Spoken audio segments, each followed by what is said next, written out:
first question that my students ask me is, Michelle, how can my English sound more cool, more interesting, more catchy? I wonder if I sound actually very boring in my conversations.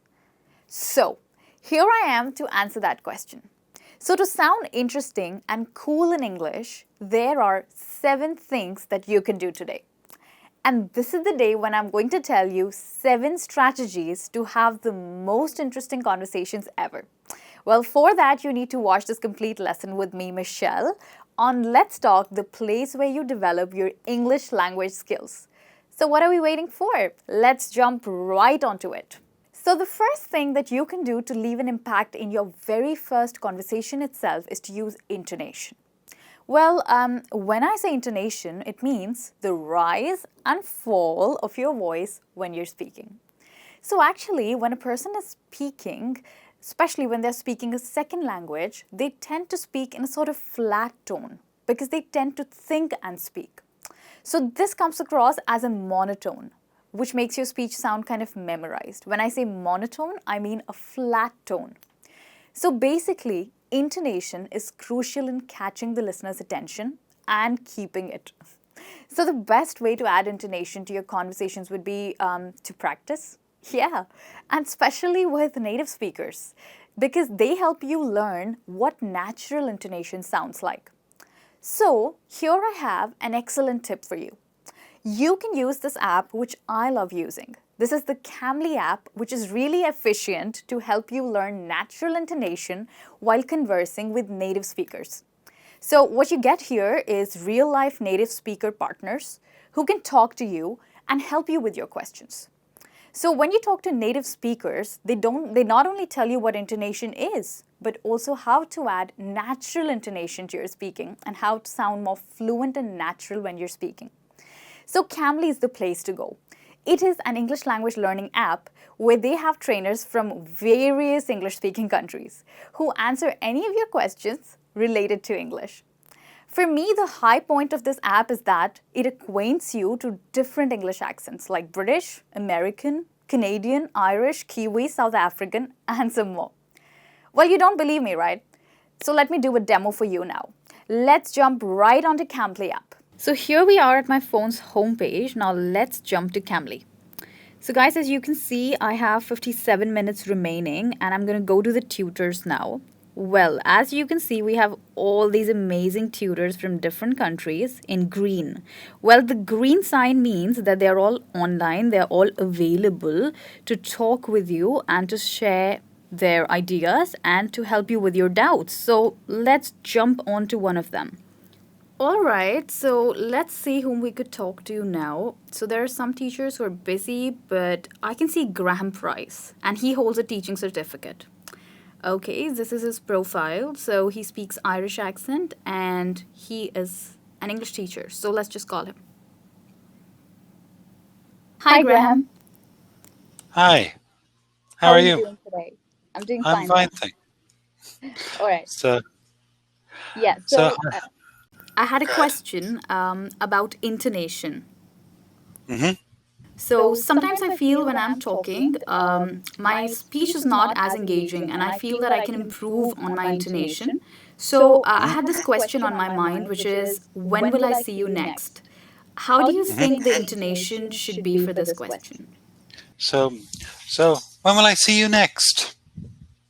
Okay, so Has that a means slight kind of sort of raising up.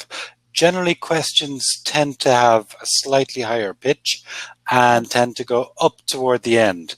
In fact, a habit that English speakers have taken from other European language speakers is sometimes in spoken English, you can make a statement but ask it as a question, which is very common in Latin-based languages. So, for example, I can say, "You are okay." Statement.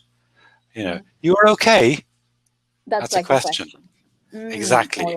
And that's how people in, say, for example, France, Spain, Italy, they'd often ask questions in that way in their own language. So in English, we've taken that habit as well. But so you can do it in informal speech. right. So I could say that I have a rising intonation for this question. Yes, you want to go sort of, generally statements tend to go down, but questions tend to go up. Wow, lovely. That was amazing. Thank you so much. No problem. Quite on point. Thank Thanks. you. Okay, All you're right. very Thanks, welcome. Matt. Yeah. Okay, take care. You too. So, did you just see how amazingly this English teacher answered my questions about intonation? He told me exactly what intonation is and how it should be for different questions and sentences. So, I asked him, when will I see you next? And he told me it should be a rising intonation, slightly rising. And even when we say looking forward to meet you, it could be a falling intonation because that's a sentence. So, here you are, your query resolved.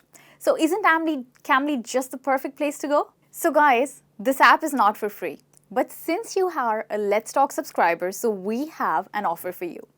Well, if you try this app, you will get a 30% discount.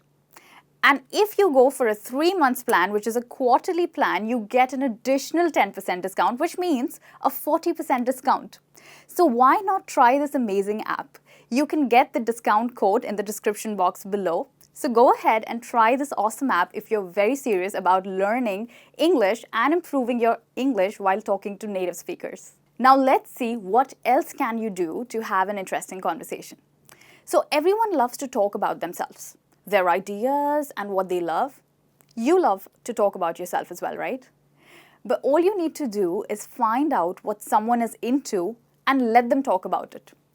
Even if it is not something you are a fan of, giving them a chance to talk about their passion will make them feel good, and then you'll feel good too. So here are 3 good questions to ask. What do you wish you had more time for? This is almost same as saying, what are your hobbies? Another question would be, if you could be doing anything right now, what would it be? This is almost like asking, what do you do in your free time? And I have one more question. What makes you jump out of bed in the morning? So here you're asking the person about their passion. So this is the way to get someone talking when you let them talk about their own interests, their ideas, and their passions. Now, finding out what you both enjoy is even better. When 2 people are talking about something they both love, it makes the recipe for a great conversation and may even lead to a lifetime friendship. Well, you may not figure it out right away. It might take a few tries. So be patient and keep searching by asking questions that lead to that common interest. For example, what do you usually do for fun? You could also ask, are you into movies, cooking, gardening, cycling, yoga, or whatever? You can start by talking about your own interests. You could say that lately I've been spending a lot of time hiking in the mountains. And then you could ask them, have you ever gone hiking? Yes. So this is the way you can get someone talking by talking about your common interests, things that you both love. So showing someone you are interested in what they have to say means asking really great questions. And do you know, asking a great question takes careful skill. For example, if you ask, do you like da da da da, then the answer may simply be no, and sadly your conversation ends. And you certainly were not very interesting. So instead of asking questions like this, where a person answers as yes or no, you need to have sort of open-ended questions. So some great ways to start an open-ended question would be, for example, to start with what. For example, what do you like about traveling? I'm sure they will have a long answer for that, and that'll keep your conversation going. You could also ask, how would you love to spend a free afternoon? You could start the question with why. Why do you love yoga, for example? Or else you could start with if. This is like giving them a situation. If you could only choose one fun activity to do for the year, what would it be?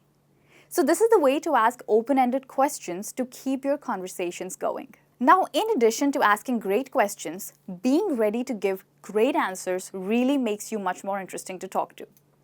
So we have all been in those conversations where we try to ask questions but get nowhere as the person answers no to everything. For example, recently when I asked someone, what have you been doing lately? And this morning someone told me, nothing much. And the conversation just died and none of us were interesting. So here are 2 tips for giving great answers in a conversation. So you should be prepared to answer, and what about you? So in other words, you need to be prepared to answer questions that you have asked, because naturally a person might ask you in return, how about you? And here you have to answer your own question. You could also use question words, like I said earlier, who, what, when, where, why, how, to think about what to say in your answer and also to use more vocabulary. So this is how you can make your answers more interesting and prevent your conversation from dying. So I'm of the opinion that to be interesting in English conversation means going with an open mind, being ready to hear about different ideas and to accept different perspectives. So if you want someone to leave the conversation thinking that we were interesting, that means sometimes holding back on your own opinion and opening up to hear their views. So you can always agree to disagree, right? I mean, you can always let people feel comfortable in their views without agreeing. And how do you do that? Well, I'm going to tell you that. Here are some ways to agree while disagreeing. You could say that, I hadn't thought of it like that. That's an interesting point of view. You could also say, I can see you are really passionate about that. However, I think. So here what you're doing is that you're agreeing to disagree with that person, but in a very polite manner. And my final tip would be, keep it short and sweet, which is what I'm doing with this lesson. Keeping it short and sweet, this is a winner, especially when it comes to being interesting and cool. Talking on and on about you when it's your turn to speak is really boring. So keep it short and don't worry about tiny details. So what you need to do is you need to stick to the main points and share the conversation so that both of you speak enough. And you will definitely end up being much more interesting because you didn't just go on about the things that you love. So here we are at the end of the lesson. And now I want you to tell me in the comments, have you ever struggled with keeping someone interested in your conversations? If yes, did you follow any of these tips that I shared, or did you follow any of your own interesting tips which can help our other viewers?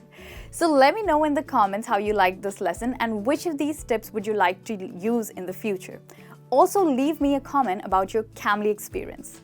So thank you so much for staying tuned. See you very soon in another lesson. Till then, keep learning, keep speaking English, and keep having amazing conversations. See you soon. Bye-bye.